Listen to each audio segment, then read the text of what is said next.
It is important to know that the way you sharpen and hold your pencil can impact your work. Hello, creatives. Welcome. I am Shanique.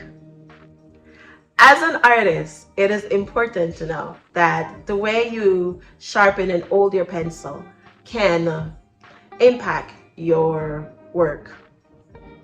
It is something simple, yet it can improve your art drastically. As a self-taught artist, I had to learn this on my own. And I didn't discover it until later in my journey.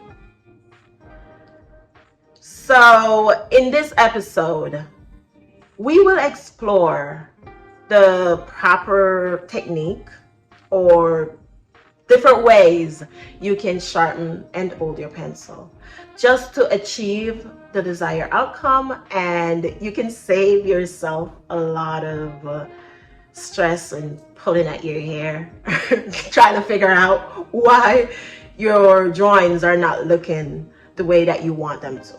So let's go ahead and head over to my table. How to sharpen your pencil. Materials you will need: a box cutter, sandpaper, a sharpener, some pencils, and a piece of paper towel or something to put the shavings on. When it comes to sharpening your pencil, there are two main options. The first is using a regular sharpener, which I find that there are some drawbacks with using a regular sharpener. For example, if you want to hold a pencil like you're writing, then it works perfectly. However, if you want a looser grip and say want to shade from the side of the pencil or certain angles, like the side that I'm using now, it may not leave a mark on the paper, making it difficult to shade using the side. And this can be frustrating, especially when shading. I prefer to use a utility knife or a box cutter to sharpen my pencil. But you need to be careful not to cut yourself while paring off the outer layer of the pencil. Charcoal pencils usually have a thicker lead than other pencils, so it is important to create a point that is not blunt. A blunt pencil should never be used for realistic drawing. After sharpening my pencil, I use sandpaper to buff and smooth the edges and create a point. However, I didn't want to file off too much of the lead because I wanted the pencil point to hold some thickness to it, and a very thin pencil point will break easily.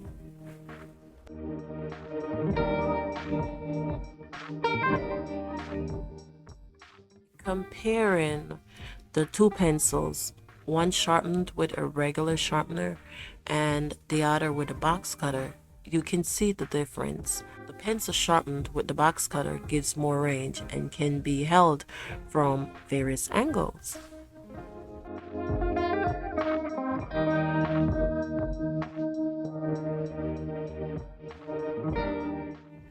The first way is the traditional way of holding a pencil when writing.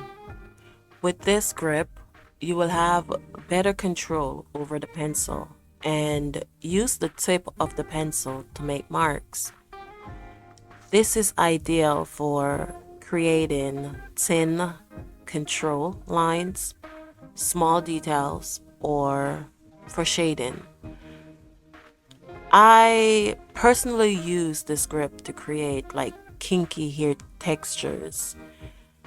And you will run into some issues when using this technique because you're resting your wrist on the paper while drawing, so it may cause smudging. The loose extended grip is where you're holding the pencil loosely or in an extended manner, which allows you to hold it further away from the tip. Doing so gives you more flexibility and you can create more fluid sketches.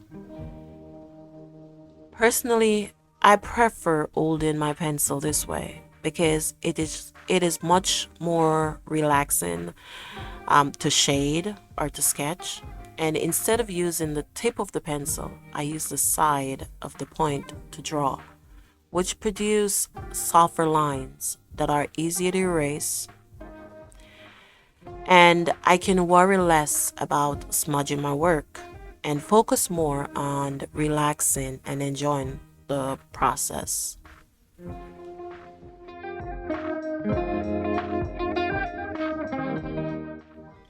The brush grip, it is called this way because of the way you hold your pencil. You hold it in a much similar manner to how you'd hold a paintbrush. This grip is kind of like the looser or extended grip. It allows you to create softer sketch and works best when you're using an easel and your wrist is not resting on the paper. So this method also prevents smudging and it gives you a clean drawing.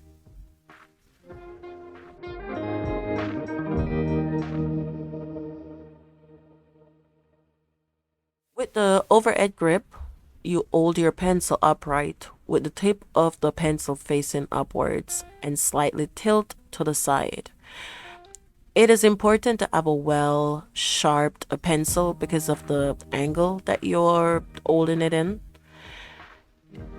It allows you, or the grip allows you to have good control over your pencil as your fingers are closer to the point, while allowing you the flexibility of moving your wrists. This grip is great for sketching, shading large areas, and adding fine details to your work. The inverted grip. To achieve this, you have to hold the pencil in such a way that the tip points back towards you. However, this grip it's a bit unusual and awkward, especially for beginners. Personally, I find it my least favorite way of holding a pencil, even though it allows me to see what I'm working on. It's just awkward or unique. There are other techniques in addition to these, so don't limit yourself to these five. Throughout the drawing process, you will use each technique interchangeably, especially when shading and the kind of artistic effect you want to achieve. All these ways of holding your pencil will happen naturally, and the more you practice, you will discover your way of holding your pencil eventually. Where you hold and sharpen your pencil can improve your drawing, and it can take it from 0 to 100 real quick. I was doing my drawings and I was wondering, like, why don't it look, the way that I want it to? Why don't it look a certain way? And it wasn't until I go back and just research and I realized that the point was just not, how would I say? It just was not pointed enough, or the angle that I'm using, it just wasn't right. So I wasn't able to achieve the result that I want. So